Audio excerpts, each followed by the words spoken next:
പ്രിയപ്പെട്ട കുട്ടികളെ, എല്ലാവർക്കും സുഖമാണെന്ന് കരുതുന്നു. ഇന്നത്തെ പുതിയ ക്ലാസ്സിലേക്ക് എല്ലാവർക്കും സ്വാഗതം. ലൂയിഗി പിരാൻഡെല്ലോയുടെ വോർ എന്ന ഈ കഥയിൽ യുദ്ധസമയത്ത് ദുരിതങ്ങളും ദുഃഖങ്ങളും പേറി യാത്ര ചെയ്യുന്ന കുറച്ച് ആളുകളെയാണ് കാണുന്നത്.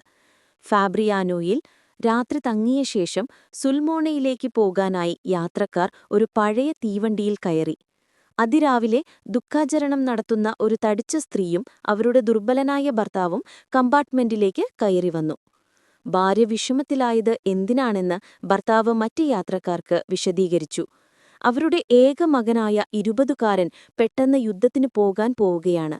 അവനെ യാത്രയാക്കാൻ വേണ്ടിയാണ് അവർ പോകുന്നത്. ഒരു യാത്രക്കാരൻ തന്റെ മകൻ യുദ്ധത്തിന്റെ ആദ്യ ദിവസം തന്നെ മുന്നണിയിൽ പോയെന്ന് പറഞ്ഞു. അയാൾക്ക് 2 തവണ പരിക്കേറ്റിരുന്നു, എന്നിട്ടും വീണ്ടും മുന്നണിയിലേക്ക് അയക്കപ്പെട്ടു. മറ്റൊരു യാത്രക്കാരൻ തനിക്ക് 2 മക്കളും 3 സഹോദരപുത്രന്മാരും മുന്നണിയിലുണ്ടെന്ന് പറഞ്ഞു. ഇത് കേട്ട് തടിച്ചതും ചുവന്ന മുഖമുള്ളതുമായ ഒരു യാത്രക്കാരൻ സംഭാഷണത്തിൽ ഇടപെട്ടു. മാതാപിതാക്കളുടെ സ്നേഹം അപ്പം പോലെ ഭാഗിക്കാൻ കഴിയില്ലെന്നും ഓരോ കുട്ടിക്കും മുഴുവൻ സ്നേഹവും ലഭിക്കുമെന്നും അദ്ദേഹം വാദിച്ചു. തന്റെ മകൻ ഒരു വീരനായി മരിച്ചതിൽ താൻ സന്തോഷിക്കുന്നുവെന്നും അതുകൊണ്ട് താൻ ദുഃഖാചരണം നടത്തുന്നില്ല എന്നും അയാൾ പറഞ്ഞു. ആ സ്ത്രീ ആ മനുഷ്യന്റെ വാക്കുകളിൽ അത്ഭുതപ്പെട്ടുപോയി. താനാണ് തെറ്റെന്നും മറ്റുള്ളവരെ പോലെ വികാരങ്ങളെ നിയന്ത്രിക്കാൻ തനിക്ക് കഴിയുന്നില്ല എന്നും അവർക്ക് തോന്നി. തുടർന്ന് അവർ അയാളോട് ചോദിച്ചു, അപ്പോൾ നിങ്ങളുടെ മകൻ ശരിക്കും മരിച്ചോ? ഈ ചോദ്യം അയാളെ ഞെട്ടിച്ചു. തന്റെ മകൻ എന്നേക്കുമായി നഷ്ടപ്പെട്ടുവെന്ന യാഥാർത്ഥ്യം അയാൾക്ക് മനസ്സിലായി. തുടർന്ന് അയാൾ നിയന്ത്രിക്കാനാവാത്ത രീതിയിൽ കരയാൻ തുടങ്ങി.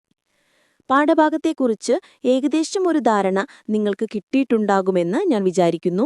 ഇനി നമുക്ക് അല്പം എഴുത്തുകാരനെക്കുറിച്ച് നോക്കാം. ലൂയിഗി പിരാൻഡെല്ലോ. ലൂയിഗി പിരാൻഡെല്ലോ ഒരു ഇറ്റാലിയൻ നാടകകൃത്ത്, നോവലിസ്റ്റ്, കവി, ചെറുകഥാകൃത്ത് എന്നിവയായിരുന്നു.